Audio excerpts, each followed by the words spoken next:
Hey, this is Matt once again. We're about to another video, and this is a paid request for Aaron. Thank you so much for that. For those interested in requesting any type of videos, whether it be a random thought stream, commentary, video game playthrough, review, re-review, whatever the case may be, feel free to send it either directly to my PayPal. I do have a Cash App as well. Links are down below in the info box. I will get to it as soon as I possibly can. For those who sent them, thank you. I do appreciate it. So thank you, Aaron. Thank you for your patience and your kindness. Same with everyone else out there. Thank you. Now this is for El Camino, a Breaking Bad movie that came out in 2019. Now this is sort of the coda epilogue of the Breaking Bad TV show. Now, I have seen the early episodes of Breaking Bad. I don't know where I left off, to be honest, because honestly, I stopped getting requests for it, so I figured I probably did a shit job reviewing them, so I don't blame the guy. But yeah, I don't think I reviewed the last couple seasons of Breaking Bad. If you wonder what I'm doing, I'm trying to figure. Anyway, when this came out, I don't know if it got a lot of attention. It did get good reviews. I do remember that, but I don't know how much actual attention it got. But it stars Aaron Paul as Jesse Pinkman, who, of course, on the show was, I guess you call it the sidekick to Bryan Cranston's character. And I wish I could find. Yeah, you can't really. It's hard to search for videos on a channel on your fucking phone. That's what it seems like to me. I think season 3. Yeah, 5 months ago. Season 3, episode 2 is where I last saw the show. So, granted, while I did see the last episode, because I think that was a request I got. Yeah, it was. I was a bit more confused. I didn't know what led up to that. Same with this. I don't know 100% what led up to everything. I don't know why Aaron Paul has stars on his face. I don't know why he was captured to begin with. I guess to make meth for them. So I don't know if Walter White was not looking for him, didn't give a shit. How long it was it a month? Was it months? I don't know those details. So maybe if I knew all those details, I would get more fulfillment of this. But at the same time, I was able to go out on a ledge and guess what was going on, and I wasn't too confused, if that makes sense. Sometimes I was a little confused, because there's this character named Todd, played by Jesse Plemons. I'm like, oh, I recognize that guy. He was on this Black Mirror episode, USS Callister, as well as the sequel. He played the guy who created the game, the villain. Robert, I believe was his name. But I'm like, who the hell is this guy? But pretty much, we did a few flashbacks, including of Jonathan Banks. Jonathan Banks mentioning he after all this said and done, he'll go to Alaska. And then it goes to right after the finale, where Aaron Paul is driving away, screaming and crying. He's driving the El Camino. And it's pretty much a journey of him from there to get to a new life. Now, before I go on, like I said, I only saw about 2 seasons and the first 2 episodes of season 3. What I saw, I did like of Breaking Bad. I did think it was a very good show. I thought the characters were intriguing. The acting by Bryan Cranston and Aaron Paul, as well as people like Dean Norris, were really solid. I thought the writing was definitely up to snuff. and you definitely see the care put into the show. And I have to respect the fact that the creator only wanted the show to go for a certain amount of time and didn't try to push it. There's a lot of shows that should have ended a lot sooner than they did. X-Files being one of them, which I love. It's my favorite show, but it went on for way too long, especially those stupid revival seasons. Now they want to try to bring it back again for some fucking reason. But anyway, rebooted, how you want to put it. Anyway, which is funny because Vince Gilligan, who created the show and directed this movie, worked on X-Files. So there you go.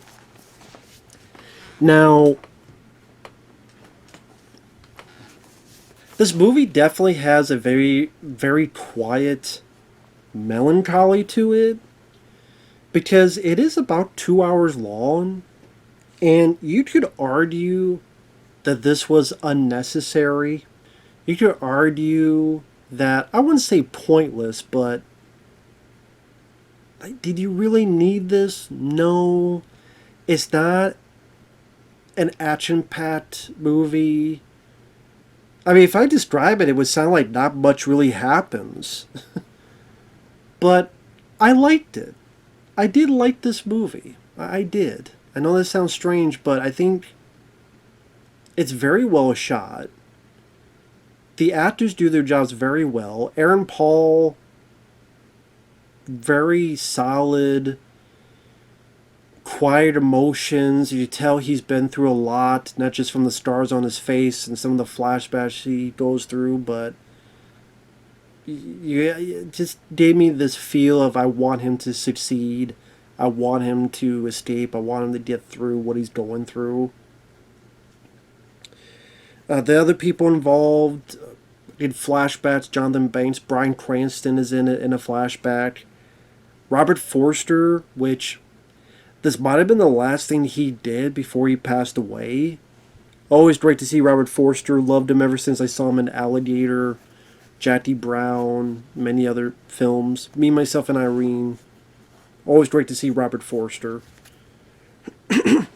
So I liked him. He's not in this a lot, but the few bits he's in I liked.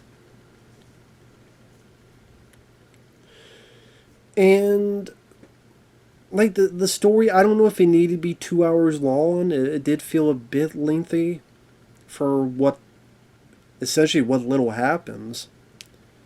But I would say if you like the character Aaron Paul plays, it's nice to get a bit more of a fuller. Because I guess at the end of the show, you just see him driving off, smiling and streaming, and not really smiling, but streaming and crying. Nice sort of relief as well. But nice to see him get his flowers, so to speak, in this, the best way to put it, and really, truly send in the case that he's going to be alright, he's going to be fine. So, technically, you could sum this up in 30, 40 minutes, like an episode of a show, and that's what this really comes off as, a 2-hour episode of the show. Again, did it need to be 2 hours? I don't think so. But I guess for Netflix, hey, let's make it into a movie. Because of runtime, we could definitely pace ourselves and not rush things. And as I said, there's a melancholy to it. So, I mean, what happens in the film? He goes to his buddies, Skinny Pete and Badger. I like those two actors. I thought they had a nice... Whether you first see them playing video games and arguing, and then when they see their friend, they see what's happened to him. They're very careful with him. You could feel the care they have for him. And it seems like, okay, these are friends that you would like to have yourselves. That type of loyalty, that type of... They'll do anything for you, give you the clothes off their back for you. Skinny Pete and Badger, I forget the actual actors' names, but they did a really nice job. Sally, they're not in it a whole lot, but it was it's just that, like I said, the feel of, yeah, these are guys you would like to have on your side. And he cleans up. They help him out. And they go, okay, this car has a low jack. They're going to find it eventually. Give the car to me. I'll say you came here, taught, you took my car, blah, blah, blah. You take this car, you go all the way down, you hide it. Don't hide it, too well. They come with this plan. They give Aaron Paul this car. And that's kind of how it goes from there. I did like the bit where, as he's driving, trying to be nonchalant, he's got to pull over because these cops are coming. And there's like 40, 50 fucking cop cars, I swear. It's just one after the other, after the other, after the other. I'm like, Jesus Christ. Like, the last time I saw the show, which was season 3 beginning, people barely knew who Walter White was. I guess a bunch of shit has happened in between that there's like, might be more. It looked like a fucking 80 cars, honestly, cop cars. It just kept coming. I'm like, Jesus, how much did Walter White fucking do in between the shit I missed? God damn. What they get, the whole fucking fleet of Texas to come up and look at this? So, they do showcase some flashbacks along the way, including this guy played by Jesse Plemons I mentioned. I didn't know who he was, because where I got in the show, he was not there. So I don't know if he's in the last season or whatever. I didn't mind his character. Like, he's a guy who has this calm demeanor. He seems very innocent, but you could tell that if you go at him wrong, he could turn on a dime. But the idea, he has this kind of innocence, not naive, but like trying to be buddy by your friend. Seems very like manipulative. About him talking with Jesse when he's been locked in this cage, or I need your help disposing this cleaning lady, or I need your help disposing this body. And at one point, Jesse gets a gun, but the guy calms him down. Hey, I just think we're going to get some pizzas and beer. Now, I don't know why Aaron Paul gives him the gun and doesn't shoot him. Maybe that's something to relate to stuff I missed in between the show, the season 3 and here. That better explains why he doesn't just pop a cap in this motherfucker's ass. Did you just shoot him in the head, then drive off, and then go from there? But maybe it's to show that he's not much of a killer no matter what. Which then is different at the end of the film, where obviously he's been through and he's changed a bit. Maybe that's what they're going for? I'm assuming. But I thought Jesse Plemons did a good job. And I do think this is a good looking film. There's this bit where he's driving, he's parked, I forget, it's like under a bridge, or he's parked somewhere where it's a bit dark. And imagine like the car's like here. And then there's a light like right here that then turns very brightly on and kind of cascades the area with orange light. I don't know, just the way that looked, it's just a really neat looking shot. Best way to put it. So he goes to that guy's place, which I guess that guy's dead by now, Jesse Plemons. Goes to his place, sneaks in, because he needs to find this money the guy had. He looks and looks and looks until he finally finds the money. It was in this fridge. 2 other guys come in, who he thinks are cops, but they're actually burglars. They want the money as well. It's a bit of a standoff. Let's split it 3 ways. They do so. He leaves. He meets with Robert Forster, meets with them because he wants a new identity, new place to go to. Obviously, he's going to take some money, but he's $1,800 shy. I do like the bit where Robert Forster's like, listen, don't test me, man. Okay, I'll call the cops. So he does, and then when he puts down the phone, Aaron Paul's like, listen, I know you're conning me, because if that was 911, they would ask you to stay on the line, they would ask you this and that, so I know you're BSing me. And then Robert Forster looks over, and there's a cop car that comes by and goes, they're really quick. That's not exact. I forget how exactly he put it, but he put it in a way that made me laugh. He's very dry, deadpan that Robert Forster says it. Then Aaron Paul sees it. Oh shit, you gotta get the hell out of there. I thought that was a pretty funny scene. I liked that. Robert Forster really played that off very well. And then ultimately, Aaron Paul, in order to get this extra money, he confronts those two guys that took the other 2/3 of the money. And then, before I do that, that's what I mean. Like, if you really look at it, it's he goes to his friend's place, he gets a car. He goes to an apartment, he gets some money. He goes to Robert Forster, he needs more money. Then you have this duel at the end, and then he gets his new life. Doesn't seem like a whole lot happens, and technically it doesn't. So then this feels more like less of a movie and more of just an extended coda, which I'm sure is its purpose. I don't know how well it did before I get to the rest of the film. I don't know how Netflix measures that. I don't know. I don't even know what the consensus of this was. If people liked it, if people didn't. I think critics liked it, but I meant like at the people out there watching. Like, if you were into Breaking Bad, how did you feel about this? It was nice. It was fine. And was it entirely necessary? I don't know, but I did like it. This was my favorite part of the movie. Spoilers. This duel, where the guy's like, "How about this? You got that old school gun? Okay, we'll do a duel. Really? Yeah, we'll do a duel.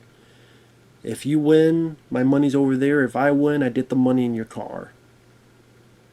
And I like the idea. It's a really good looking. I like the way it's shot. Nice bit of tension here with the build up. And I think the gunshots are done practically. At least that's what it looked like for me. Excuse me if I'm wrong on that. Because when the guy gets hit, it looks like he's done practically. I don't really see CGI. And when it goes back, there's blood on the wall. That looked practical, or at least done well enough to look like it. And I like the idea that Aaron Paul had a second gun. So he has the gun here, but he has a second one hidden. Thought that was a cool move. Smart move. So the other guy tries to shoot him, and they're shooting at each other, kind of going back and forth until hits the guy in the head. I like the idea that he falls into the vending machine. Does that make it seem a bit more painful in a weird way? He warns the other guys there, don't tell anybody. He gets the money, gives it to Robert Forster, and gets a new life in Alaska. And before that, he has one more flashback with Walter White, a bit where they were having dinner at a diner. And I'm guessing this flashback's supposed to... I'm guessing maybe supposed to take place in season 1? Which is weird when you see how much older the characters are. But it's supposed to be back then. But then Walter White mentions, "You're lucky. You didn't have to wait your whole life to do something special."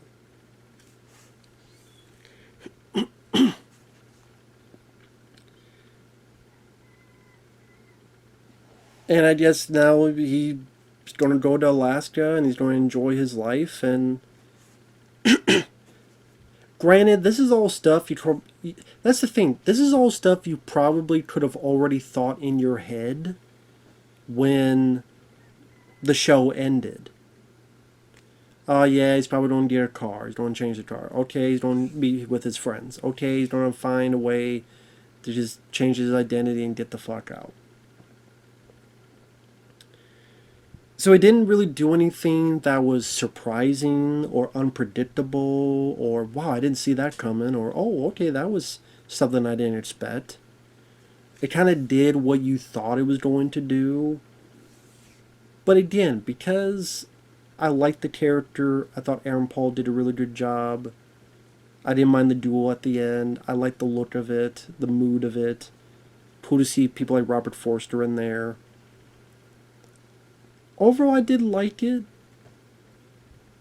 I guess, hey, if people see the show and they really like Aaron Paul's character and they want a little bit more of an extended look at his finale, okay. They didn't do anything that seems to shit on the character. I appreciate that. It's funny how his character's treated more respect than Indiana Jones, Han Solo, Kirk from Star Trek, like all these other characters. But here, Vince Gilligan treats his character fairly well and gives him a respectable denouement. Probably said that wrong. Ending, finale, however you want to put it. So overall, I liked it for what it was. I didn't mind it. So with that said, as a guy who hates everything, I didn't hate this. I say that because some people go, you just hate everything. No, I liked Novocaine that came out this year. I like Transformers Prime Season 1, which I just reviewed. I liked this. No, it just depends. But with that said, thanks for watching. Take care. We'll see you guys later. Bye-bye for now.